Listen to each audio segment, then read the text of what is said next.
Welcome to Duchess D'Angouleme Farms. My husband Dale and I purchased our property in 2014 in September.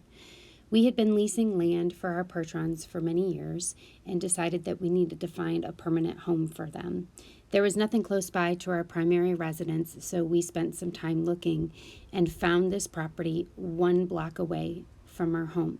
We were so excited.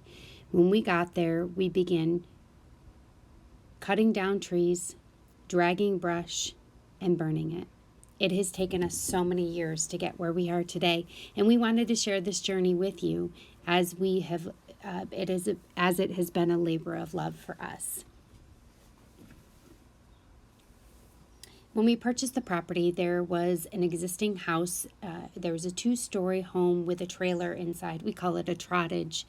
There was a barn with 2 horse stalls. There was no fencing, and there was an equipment barn. Later on, we did tear down the equipment barn. We used the 2 horse stalls to this day. As you can see, we were really excited. We worked through the summer, long hours, and in the winter, and when we got to our final pin, we were so happy. It was in the dead of winter, and we were so excited to complete one side of the property. The property is approximately 13 acres when we purchased it. We did purchase another 1.5 acres, so currently it is about 14.5 to 15 acres. We were back at it in the summer months, clearing, burning, dragging brush, and working really hard. We were excited to get our horses here.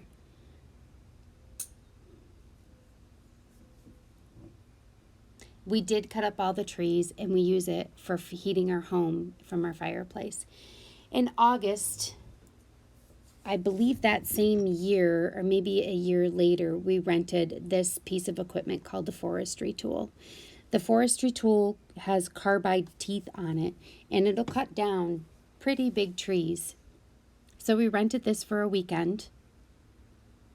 And as you can see, it took a lot of trees down, a lot of brush down, and it made a lot of headway for us. Dale put 50 hours on the forestry tool in 3 days. He worked from 8 o'clock in the morning till 9 o'clock at night. As you can see here, this is our 2-stall horse barn that came with the property, and in the corner is what we call the trottage. It was a trailer with a house built around it. That year, we had a flood down at our lakefront.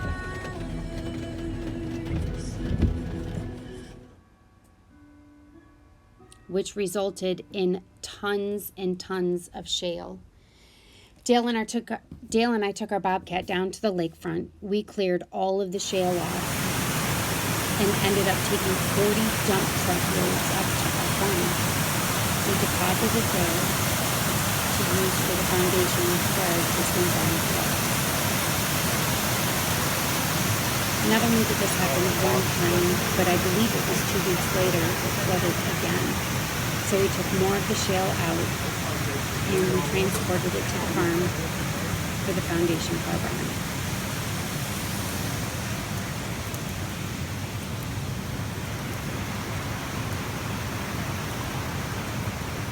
People's lakefronts were covered in shale. People were trapped on the opposite side of the bridge, so we wanted to make sure to get them out in a timely fashion. So we worked until probably 11 o'clock at night, 2 days in a row. As you can see, there was heavy equipment there. Dump trucks removing all of the stone and dropping it off to where we live. We then decided we had to put in fence posts. We were notified that our horses had to be out of the property we were leasing. They had only given us 6 months notice.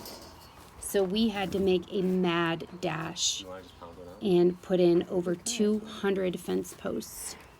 Not only did we have to pound the posts, we had to put them in. and then we had to run all of our lines. So we're going to do our for the first corner fencing. post tonight. Dale took off a week from work. We started again at 8 in the morning. We completed at 9 o'clock at night.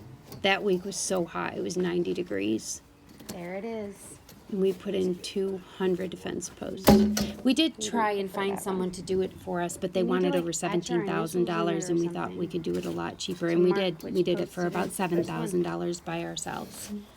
It felt good to save all that money, and we were able to put the money into the rest of the farm. There it is, Fran.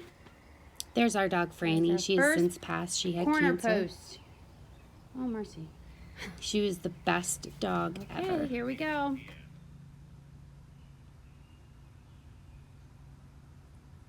Here you can see we got the bobcat stuck.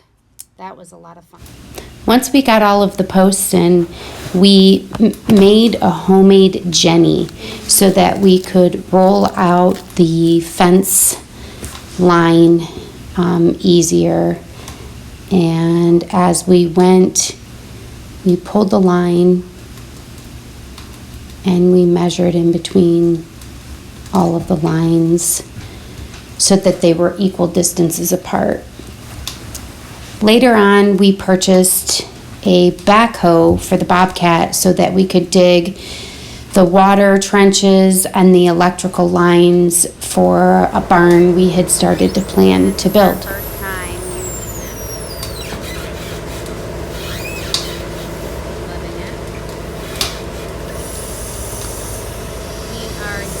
it. We finally figured it all out. At first it was kind of awkward, but it didn't take that long to figure out.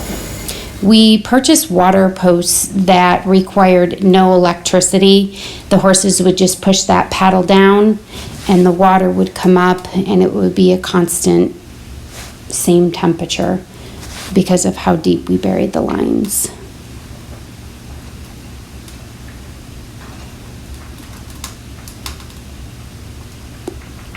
We finally were getting the fence lines up and the fencing in for the horses to come over from the farm that we leased.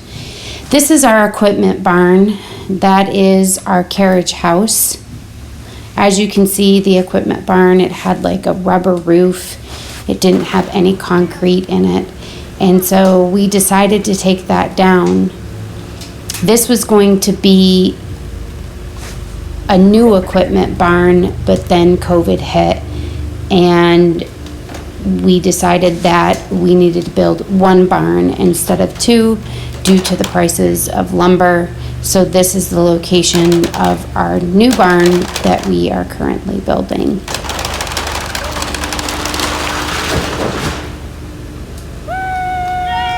is our next project. We actually took apart this equipment barn. We are going to salvage Board by board, we de-nailed it. And there was such a demand for lumber during COVID that we ended up selling the wood. I probably could have sold it for 4 times what we asked for it, but we sold the trusses. Ironically, all the trusses pretty much stayed together when we dropped it, and we were able to sell them and only had to scab together a few of them. So that was the existing equipment barn when we moved on to the property. And like I said, we took it apart, we de-nailed it, and we sold it. Earlier I showed you the flood that happened down at our lake frontage. That was the shale that we recovered from the 40 dump truck loads from down at the lake. And we used that to build the foundation of the barn that we are currently building. As you can see, the trusses stayed pretty much intact. We separated out the lumber and we stacked it so that when somebody came and picked it up, they were able to see all of the pieces. There's some of the trusses that we took apart. We were amazed at how they all stayed intact. Like I said, there were only a few that we had to scab together.